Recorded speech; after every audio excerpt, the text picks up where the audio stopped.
Merong mga gamit ng impyerno na itinranslate sa Tagalog,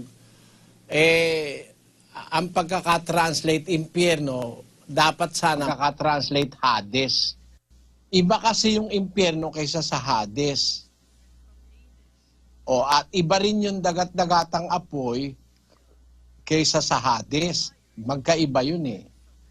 Actually, yun ngang Hades ilalagay sa dagat-dagatang apoy, ibubulid sa dagat-dagatang apoy. Yung Hades, kapatid, ay isang wikang Grego na ang kahulugan ay libingan. Yon. Kaya magkaiba yon. Dagat-dagatang apoy at Hades. Kasi yung Hades ibubulid sa dagat-dagatang apoy.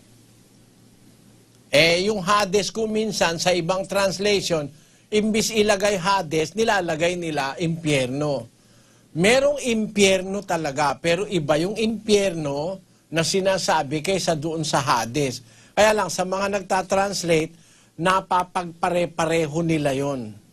Ayun, kagaya sa Kastila, infierno ang pagkakasalin, at sa English, hell ang pagkakasalin. It should have been Hades.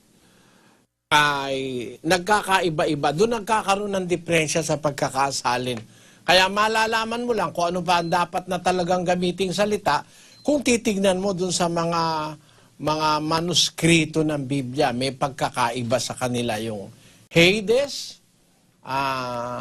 Ang kahulugan nun ang ibig sabihin nun, literally, hindi nakikita, unseen, yung Hades. Or maaaring isang lugar yon ng departed soul, yung mga kaluluwang ng mga taong patay na wala na sa buhay na ito. Yun ay isang kahulugan ng lugar ng mga kaluluwang ng mga taong namatay na. O ang isang kahulugan pa rin ng Hades ay libingan. Ginagamit din yun sa salitang libingan sa Tagalog. At yung iba ginagamit ito na yun ang impyerno. Kaya kung minsan, nagkakaiba-iba dahil dun sa mga nagsasalin. Kasi maraming kahulugan yung salitang Hades or Hades sa Griego.